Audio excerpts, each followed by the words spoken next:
आज 1 जानेवारी भीमा कोरेगाव शौर्य दिन।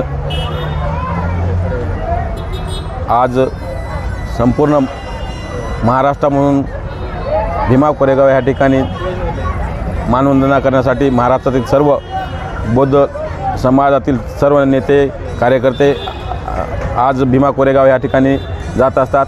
परंतु भीमा कोरेगाव या ठिकाणी काही लोकांना म्हणजे काही तांत्रिक अडचणीमुळे काही घरगुती कामामुळे जाता येत नसल्यामुळे आम्ही नवीन कवठा ह्या ठिकाणी भीमा कोरेगाव हा स्तंभ उभा केला असून त्या ठिकाणी महाराष्ट्रातले सुप्रसिद्ध गायक जॉनी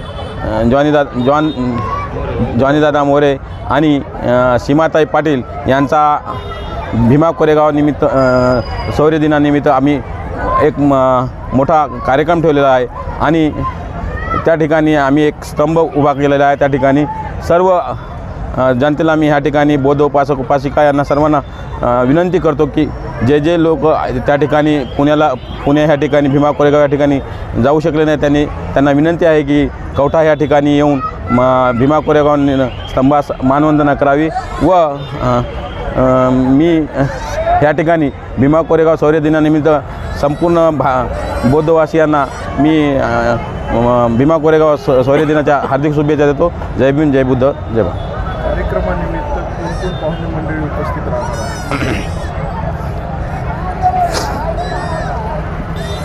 भीमा कोरेगाव शौर्य दिनानिमित्त जो आम्ही गायनाचा कार्यक्रम ठेवलेला आहे त्या कार्यक्रमासाठी आपल्या नांदेड जिल्ह्याचे लोकप्रिय खासदार प्राध्यापक रवींद्रदादा चव्हाण तसेच आंबेडकर चळवळीचे ज्येष्ठ नेते सुरेशदादा गायकवाड,